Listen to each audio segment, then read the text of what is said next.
అవతారాలు ఒకే చోట జరుగుతాయి. పరశురాముడు మొదటి అవతారం, అదైన తర్వాత రాముల అవతారం. అంటే విష్ణు శక్తి 2 విభాగాలుగా విభజించబడింది.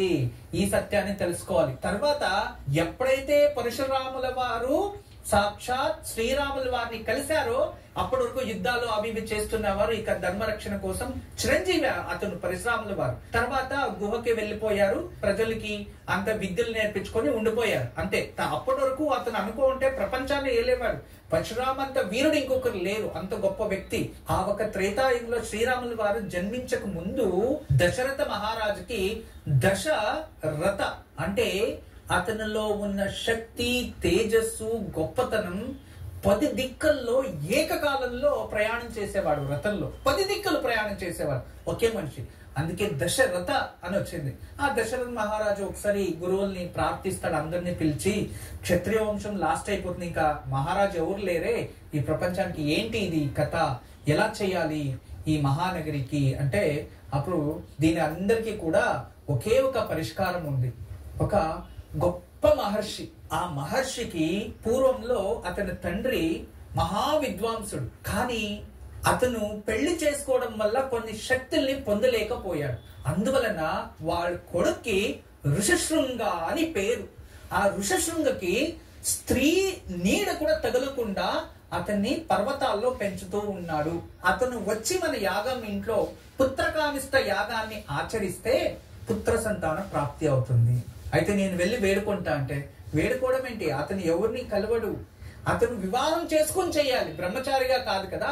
వివాహం చేసుకోవాలి అంటే అప్పుడు ఎవరిని పంపించేది? వివాహానికి ఎంతో మంది వెళ్తారు. ఆ సమయంలో దశరథ మహారాజుకి ఒక కూతురు ఉంటుంది, కౌసల్యాదేవి జ్యేష్ఠ పుత్రిక. శాంతల అంటారు, శాంత అంటారు.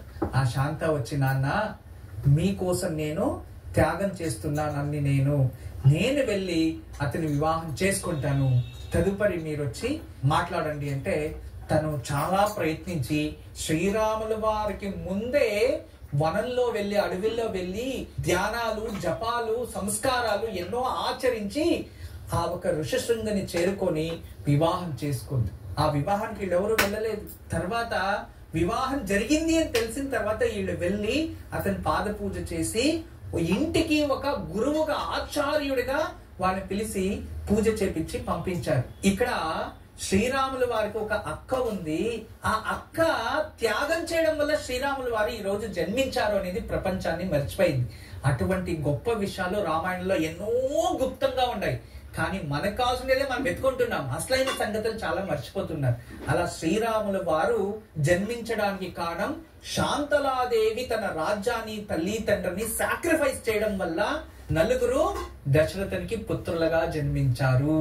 ఈ కథని వింటే ఆ శాంతలాదేవి అనుగ్రహం మనపై ఉంటుంది. శ్రీరాముల వారు మరియు దశరథ కౌసల్యాదేవి అనుగ్రహం మనపై ఉంటుంది. శ్రీరాముల వంశస్థులందరూ కూడా మనల్ని ప్రేమించడం మొదలు పెడతారంట.